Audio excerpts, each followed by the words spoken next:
안녕하십니까. 미국이 중국의 6세대 전투기 개발 진전에 자극받아 중단됐던 전투기 개발에 다시 속도를 낼 것이라는 전망이 나옵니다. 특히 중국이 예상보다 3년이나 앞당겨 시제기 시험 비행에 성공하면서 미국의 공중 우위력 약화에 대한 우려가 커지고 있습니다. 지난달 중국이 선보인 J-36, J-50 시제기는 미국 공군에 큰 충격을 안겼습니다.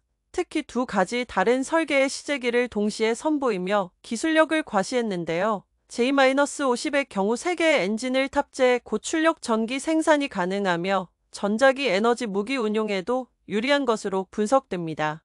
두 기종 모두 인공지능 기반 자율비행과 표적인식 기능을 갖췄으며 최대 100대의 드론을 동시 통제할 수 있다고 합니다. 이는 2020년 미국이 공개한 시제기에서는 볼 수 없었던 수준입니다.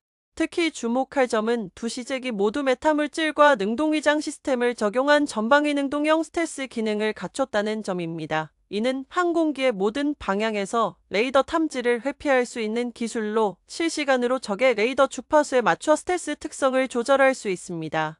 현재 미국의 6세대 전투기 개발은 작년 7월부터 중단된 상태입니다. 가장 큰 이유는 비용 문제인데요. 향후 5년간 필요한 개발 예산이 285억 달러에 달하며 1대당 가격은 F-35의 3배인 3억 달러로 예상됩니다.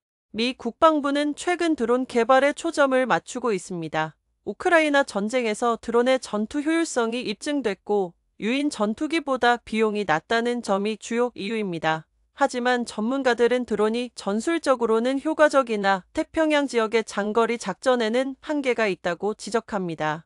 더욱 우려되는 점은 미국 공군의 더그 위커트 준장의 최근 발언입니다. 준장은 2027년까지 서태평양에서 중국의 현대식 전투기가 미군 대비 12대1로 우세해질 것이라고 경고했습니다. 이는 미국의 공중 우위력이 심각하게 위협받을 수 있다는 것을 의미합니다.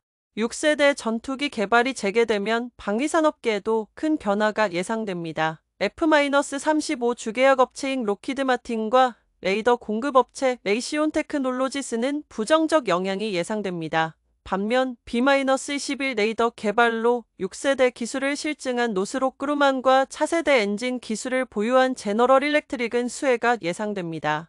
오는 20일 출범하는 트럼프 행정부가 6세대 전투기 개발 재개 여부를 결정할 것으로 보입니다. 트럼프 대통령은 과거 중국을 직면한 도전이라 언급하며 공군력 증강 필요성을 강조한 바 있어 귀추가 주목됩니다. 이는 1950년대 냉전 시기 폭격기 격차 논란을 떠올리게 합니다. 당시 미국은 소련과의 군사력 격차 우려로 대규모 군비 증강을 단행했는데요. 이번에도 비슷한 상황이 재현될 수 있다는 전망이 나오고 있습니다.